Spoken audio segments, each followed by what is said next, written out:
This game is just stylish, right? Yeah. Yeah, it's pixel art without the 32-bit or 16-bit restriction, right? It's it's high-res pixel art. I like that it's short, right? It only took us 2 hours. Well, 2.5 hours, more like 3 hours. It just has kind of the same challenge throughout the game, which is you're trying to make sure that the layer of your character is on the right level to hit people, and that you're not letting people knock you to the ground.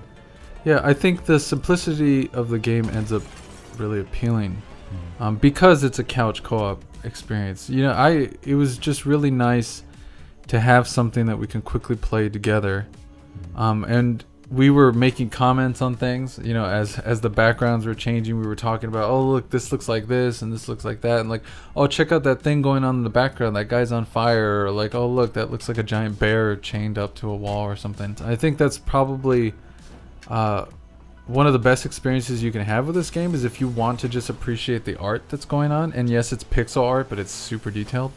And if you want to take that in, and if you have a buddy with you who will also appreciate that kind of stuff, I think it could be a lot of fun. And it's really bite-sized.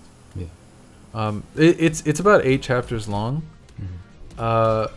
which is pretty much right on point, because I do think if it was too much longer, because the gameplay doesn't change up much, I think it would have gotten really tiring. But it's cool. I like that a game like this is around. I like that it's violent and has personality. I mean, I really didn't think I was going to be interested in it at the beginning, because I was never a big beat 'em up guy, and to me that genre always seemed like an excuse for overly simplistic game design and kind of a lack of game design. This game throws some curveballs at you, and it allows the sort of level to speak for itself, and not so much have the combat be particularly deep. There isn't a big combo system, although the loading tooltips kind of hint at one. It doesn't seem like there's a lot of complicated move sets to be learned, but there is just this general sense of prioritization and crowd control, and like just how to move quickly and how to avoid certain weird attacks that enemies have. And overall, I think, you know, it's more engaging than it looks like on the surface, I would say. I overall really am glad that I played it. I think it scratches that itch that Hotline Miami had initially started, right? Because Hotline Miami, when that came out, it was so stylistically different and so abrasive with its content that it was really kind of, it felt like it elevated some of the excitement that many other games I don't reach, right? In terms of treating its violence in such a way that it really feels visceral, really engages with you. And, you know, obviously violence is a terrible thing in the real world, but in terms of aesthetics and in terms of art, there's a lot that you could do with violence that can make the interaction with the medium really engaging. And I think a game like this that throws in, that takes something that is so nostalgic, right? These beat 'em up type games, and actually brings them to a modern, mature sensibility of violence is a really intriguing idea.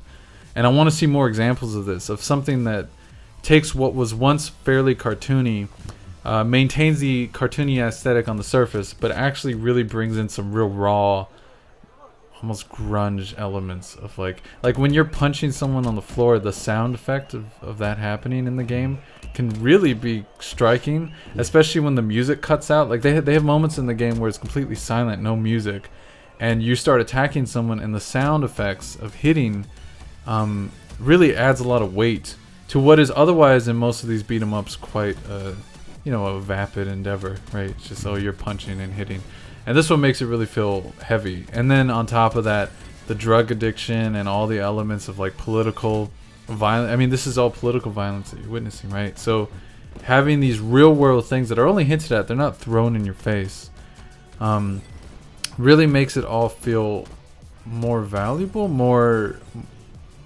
substantive.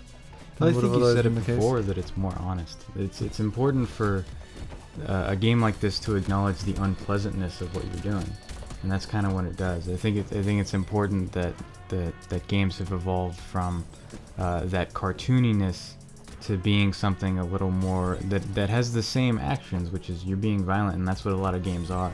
And this game just kind of is honest about that, like you said. And I think it's also good to to have that be a guilty pleasure. Right.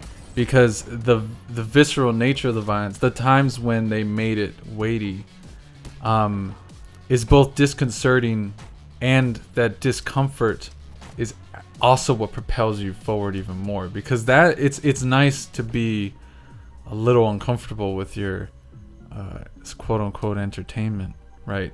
To have something be just really heavy, and I think that's good, and it's okay to take pleasure in these things, but also wonder why you're taking pleasure in these things. I mean, we also understand that it's fiction, right? We understand this is a game, and I think it plays with that. And I appreciate things that really push the bar, right? Because you get a lot of indie art games that try to be artsy, and what they'll do is they'll have very macabre kind of drawl narratives. This one is far more